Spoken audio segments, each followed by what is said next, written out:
All right, so the Bud Light apology has been issued on a Friday afternoon after a couple of weeks of this controversy. Let's take a look at what it has to say.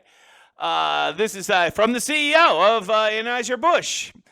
As the CEO of a company founded in America's heartland, so just like going right for the heartstrings right here, 165 years ago, I am responsible for ensuring every consumer feels proud of the beer we brew. Now, that's not a kind of a lighthearted sentence because Anheuser-Busch, more than, I guess, maybe like Chevrolet, same type of situation, they have tied themselves to Americana and America more like anything else, right? Apple pie, Chevrolet, right? Anheuser-Busch is in that league. That's how they market themselves as American as you can possibly be. We're honored to be part of the fabric of this country. Anheuser-Busch employs more than 18,000 people, so this is a reminder of how important they are economically, and it doesn't have anything to do with the actual issue. And our independent distributors employ an additional 47,000. So basically, almost 70,000 people. We have thousands of partners, millions of fans, and a proud history of supporting our communities, military, first responders, sports fans, and hardworking Americans everywhere. Obviously, here trying to appeal to conservatives, saying, hey, we support the military, we support the first responders. And then here comes the very soft or flat apology portion.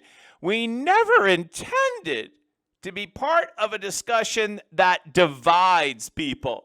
So that's the teeniest bit of concession that the whole Dylan Mulvaney thing is controversial, right? It's not an apology. It's not an apology. There is no apology here.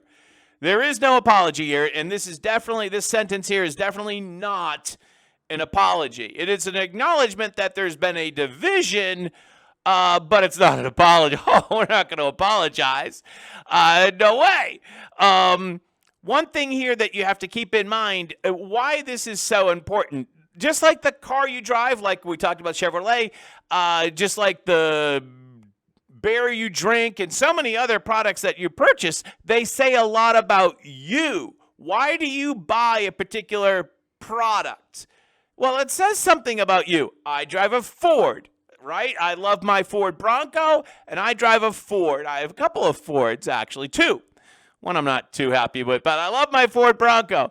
And things that you buy say stuff about you. They're a reflection of who you are. That's the whole idea of a brand. It's the whole idea of a brand. When you wear that logo or whatever, that's saying, I affiliate with the values of that brand. And most of the people who drink Bud Light do not affiliate with the values of Dylan Mulvaney, right? That's just not how it goes. All right, back to the so-called apology. My time serving in this country taught me the importance of accountability. Maybe I can shrink that a little bit so I can, in the making and upon which America was founded, hard work and respect for one another. I actually thank you for your service. Thank you. Thank you for wearing the uniform, especially I did not serve. But I got to tell you that sometimes I find this a little bit over the top. Like, what does this one singular person's service to our country, thank you again, not discounting that, but what does it have to do with this issue? So I think that's a little bit, I think he's kind of using that a little bit in a way that I'm not too pleased with. America is founded on hard work and respect for one another. Let's go to page 2. I care deeply about this country, this company, our brands, and our partners. I spend much of my time traveling across America, listening and learning to our customers, distributors, and others. Moving forward, I will work tirelessly to bring. Wow, that's like somebody on Twitter said it's a word salad from Kamala Harris. It is kind of, and in a way, it does nothing for anybody. Right? It doesn't satisfy the conservatives or just like men who want to drink Bud Light. And it doesn't satisfy the left in any way, shape, or form. If anything, it kind of sides with the left. by saying, well, it wasn't a mistake, right? If you admit it's a mistake, then you're going against the left. And all they say here is we didn't intend to get into something that divides people. That's incredibly flat, right? That is about as soft as you can possibly say an apology. At no point do they say, well, this was a mismatch to our brand identity or anything like that. They're not firing the lady. No. In fact, after this, you should probably expect more of these similar type of endorsements with Dylan Mulvaney and others from Bud Light. There's nothing in this here that says they're not going to do this anymore. Because effectively, especially if you saw the VP of Bud Light, right? She hates you. She hates She hates her customers of Bud Light. She said it was fratty. Well, you know what?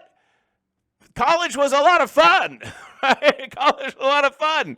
And if your beer is associated with fun, that might not be a bad thing. It might not be a bad thing. So not much of an apology.